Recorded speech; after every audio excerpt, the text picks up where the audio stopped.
हर कोई उगते हुए सूरज को सलाम करता है और यह बात सच भी है। अब आ जाइए राजनीति पर। यहां पर भी उगते हुए सूरज को ही सलाम हो रहा है। मसलन जरा इमेजिन कीजिए, अगर आम आदमी पार्टी दिल्ली में जीत जाती तो क्या इस तरीके से 7 सांसद आम आदमी पार्टी का साथ छोड़कर जाते? शायद नहीं। उन्हें दिखाई दिया कि हम सब युवा हैं, हमारा भविष्य क्या है और इसके पीछे और क्या कारण है वो वही नेता जाने। अब आ जाइए बंगाल पर। बंगाल में पहले चरण का मतदान हो चुका है और दूसरे चरण का मतदान बाकी है। 4 मई को नतीजे आएंगे और 4 मई के बाद की स्थिति क्या होगी टीएमसी की, क्योंकि पूत के पांव पालने में दिख जाते हैं और टीएमसी की क्या हालत होने वाली है 5 मई के बाद नजर आने लगी है। अगर मैं कहूं 2 खेमे गलत, 3 खेमे गलत। भैया हर अलग नेता अपना अपना खेमा बनाकर घूम रहा है टीएमसी में। ममता वाले अलग, अभिषेक बनर्जी वाले अलग हो गए, महुआ मोइत्रा वाले अलग हो गए, कल्याण बनर्जी वाले अलग हो गए और भी बहुत सारे हैं। वो सब छुटभैया नेता हैं, वो भी अपने अपने समर्थकों के साथ आगे बढ़ रहे हैं। तो क्या बंगाल में 4 मई के बाद कुछ बड़ा खेल होने वाला है टीएमसी में? भयंकर झगड़े की, रार की, तकरार की खबरें आ रही हैं। लेकिन मैं हवाई कहकर निकल जाऊं, काम नहीं चलेगा। आंकड़ों के साथ समझेंगे, सबूतों के साथ समझेंगे। मेरे वरिष्ठ सहयोगी पंकज प्रसून मेरे साथ मौजूद हैं। आज झारखंड से नहीं, स्टूडियो से ही मौजूद हैं। पंकज जी, बंगाल में भी क्या वही खेला होगा जो दिल्ली में होता हुआ हमें नजर आया है, यानी 4 मई के बाद टीएमसी टूट जाएगी? देखिए, तृणमूल कांग्रेस में और बड़ा खेला होगा और मैं बताता हूं कैसे। पिछले गुरुवार को डायमंड हार्बर वाले इलाके में अभिषेक बनर्जी ने अपनी पार्टी के वरिष्ठ नेताओं की एक बैठक बुलाई और उस बैठक में अभिषेक बनर्जी हाथ जोड़कर खड़े थे। बोले कि जो भी झगड़ा है या मेरे से जो भी आपत्ति है सब चुनाव बाद कर लेना, चुनाव तक प्लीज हेल्प अस। ये अभिषेक बनर्जी अपनी ही पार्टी के नेताओं को बता रहे थे। इसका मतलब ये था कि उनकी पार्टी के नेता या तो काम नहीं कर रहे होंगे दिल से या फिर अपोजिशन के लिए काम कर रहे थे। ठीक है, ये घटना आपको याद होगा कि एक टीएमसी के सांसदों का व्हाट्सएप ग्रुप बना हुआ था जिसमें सिर्फ टीएमसी के सांसद थे और उस व्हाट्सएप ग्रुप में कीर्ति आजाद, महुआ मोइत्रा, कल्याण बनर्जी में क्या कुछ चल रहा था वो सार्वजनिक बात है। एक डेलीगेशन टीएमसी का चुनाव आयोग से मिलने गया था और मिलकर निकलते वक्त खूब लड़ाई हुई थी। कल्याण बनर्जी ने महुआ मोइत्रा के बारे में क्या क्या कह दिया वो सार्वजनिक पटल पे है। तो वहां से ये झगड़ा सार्वजनिक रूप से सामने आया। फिर वो कलकत्ता आते आते तक और विकराल रूप में दिखने लगा और कहा तो ये जाता है कल्याण बनर्जी ने कलकत्ता में जो महुआ मोइत्रा के बारे में बोला था वो इतनी आपत्तिजनक बात थी बिल्कुल कि सार्वजनिक रूप से हम बोल भी नहीं सकते। दोनों है टीएमसी के सांसद, तो झगड़ा है ये तो पता चल गया क्योंकि अभिषेक बनर्जी भी कह रहे हैं कि झगड़ा है और वो ग्रुप वाला। अब आपका सवाल था कि 4 तारीख के बाद टूट होगी या नहीं होगी। इसका मैं सिर्फ एक जवाब दूंगा कि पश्चिम बंगाल की राजनीति का इतिहास देख लीजिए। आजादी से लेकर आज तक जब कांग्रेस थी तो कोई विपक्ष नहीं था, सीपीएम आई तो कांग्रेस नहीं था, टूट फूट छिन्न भिन्न सब हो गए, कांग्रेस खत्म। ममता आई तो सीपीएम नहीं था, सीपीएम के सारे कैडर नेता टीएमसी में शामिल हो गए, सीपीएम खत्म। और जब टीएमसी अब जाएगी तो इतिहास क्या बताता है, वहां हर नेता सत्ता के साथ रहता है, विपक्ष में कोई संघर्ष नहीं करता। नहीं, आप अगर लगाना भूल गए। आपने कहा टीएमसी जाएगी तो अगर टीएमसी, हाँ अगर टीएमसी जाएगी तो फिर टूट निश्चित है। सामने दिख रहा है ना कि पुराने नेता प्रचार के लिए नहीं आ रहे हैं। कल्याण बनर्जी का एक जनसभा को दिखा दे, इतने बड़े नेता हैं टीएमसी के, तो टीएमसी का प्रचार कौन कर रहा है? सैनी घोष, महुआ मोइत्रा, हाँ, एग्जैक्टली, अभिषेक बनर्जी, ये सब कब से स्टार और कब से कितना वोट दिलवा देगी? महुआ मोइत्रा, सयानी घोष, अच्छा ग्लैमर के लिए बढ़िया है, टीवी में खूब बढ़िया लगती है, खूब बढ़िया बात करती है, लेकिन जमीन पर संघर्ष करेगी क्या? नहीं, छवि भी तो धूमिल है ना। सयानी घोष पर इतने आरोप लगे हुए हैं, हिंदुओं के सेंटिमेंट्स को हर्ट करती है। मुझे बताने की जरूरत नहीं है कि वो क्या क्या करती है। काबा आंखों में मदीना, तो सुनने में तो हमको भी अच्छा लगा, तो वोट थोड़ी ना दे देंगे। और ऐसे ही सेम महुआ मोइत्रा के साथ है, उनके ऊपर क्या क्या आरोप लगे हुए हैं? मैं एक इसी सवाल को लेके एक है विश्लेषक हैं, उनसे मैंने पूछा था कि ये तो बड़ा ग्लैमर फैक्टर है, तो बोले पिछले चुनाव में भी ग्लैमर फैक्टर था, नुसरत जहां मिमी चक्रवर्ती, हाँ, तो वो रिटायरमेंट ले ली, तो अब महुआ मोइत्रा और सयानी घोष आई है, तो हर चुनाव में 2 जरूर रखता है टीएमसी। हाँ, ये किसी ने मतलब हाँ ये नोट करने वाली चीज है।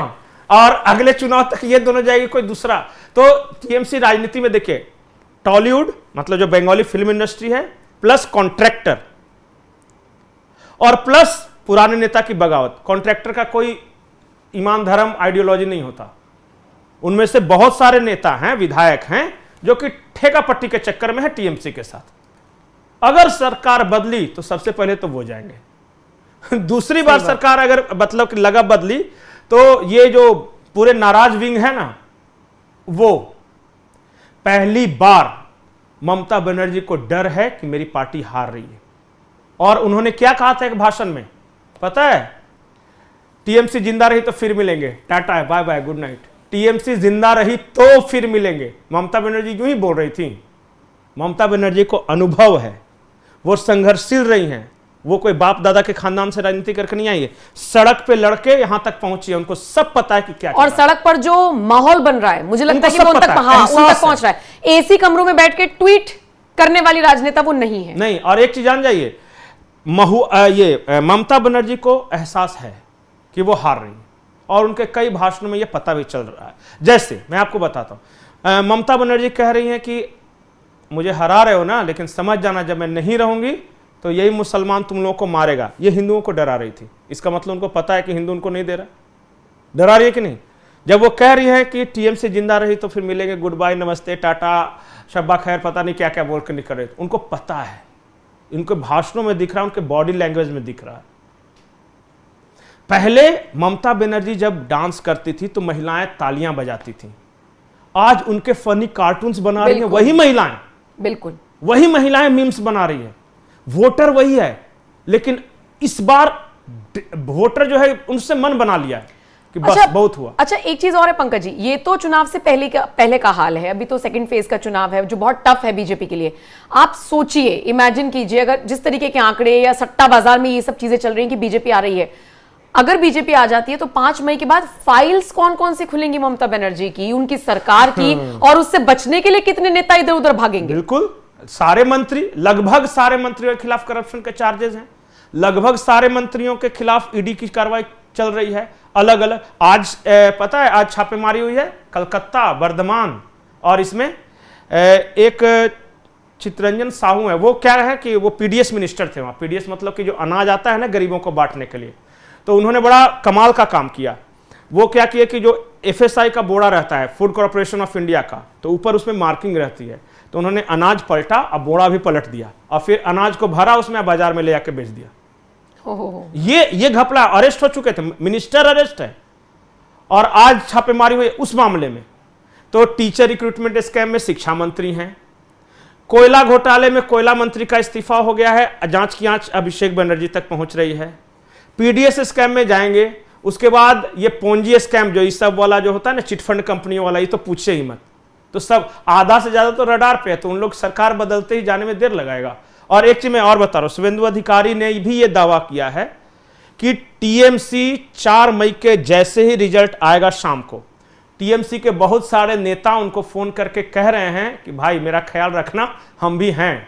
नहीं, लेकिन ये शुभेंदु अधिकारी ने कहा है और इसका जवाब भी दिया है कुणाल घोष ने। मुझे लगता है कि आप वो बयान सुना दीजिए, तब पता चलेगा कि क्या चल रहा है। कुणाल घोष को एक बार सुना दीजिए क्या बोल। ठीक है, कुणाल घोष को सुन लिया पंकज जी, लेकिन मेरा एक सवाल ये भी है कि अगर वापस बीजेपी इन टीएमसी वाले नेताओं को लेती है, मान लीजिए 4 मई के बाद, जैसा ख्याल रखने के लिए बोला जा रहा है, तो फिर तो जनता के साथ धोखा होगा ना। टीएमसी को थोड़े ना वो लोग वोट देना था उन लोगों को, उन्होंने बीजेपी को चुना है। फिर टीएमसी वाले बीजेपी में आएंगे तो बात बराबर हो गई। मैंने तो ये कहा कि वो कोशिश करेंगे आने का।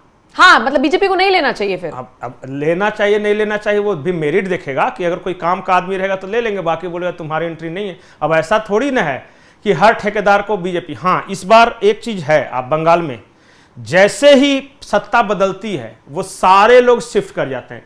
जैसे आप हजारों लोगों का जाम मैं गिना सकता हूं कि जिनके घरों पे मैंने देखा था लाल झंडा लगा हुआ, रिजल्ट आया, झंडा उतार के फेंका और ग्रीन झंडा लगा लिया ममता बनर्जी वाला। ये काम बहुत करेंगे। आज जितना झंडा दिख रहा है ना, अगर मैं बोल रहा हूं, अगर 4 तारीख के बाद चुनाव परिणाम टीएमसी के फेवर में नहीं आए, जो कि इंडिकेशंस दिखा रहे हैं, तो आप देखिएगा उनमें से बहुत सारे घरों पर भगवा झंडा भी लगेगा और वो भर ललाट टीका भी लगा के घूमेंगे। और आज वो सेकुलर बने हुए हैं। ये काम बहुत तेजी से वहां होता है, खास करके कलकत्ता में। चलिए, फिलहाल टीएमसी में टूट होगी नहीं होगी, जीत हार किसकी होगी, देखना दिलचस्प रहेगा। बहुत ज्यादा वक्त तो बचा नहीं है, तो आप भी टकटकी लगाए देखते रहिए और हम भी हर अपडेट आप तक पहुंचा रहे हैं। बहुत बहुत शुक्रिया पंकज जी मेरे साथ जुड़ने के लिए। बाकी खबरों के लिए भी एनएमएफ न्यूज देखते रहिए। देखिए, शुभेंदु अधिकारी पूरा मेंटली अभी थोड़ा पूरा प्रेशर में है ना, क्योंकि नंदीग्राम में उसको हारने वाला है।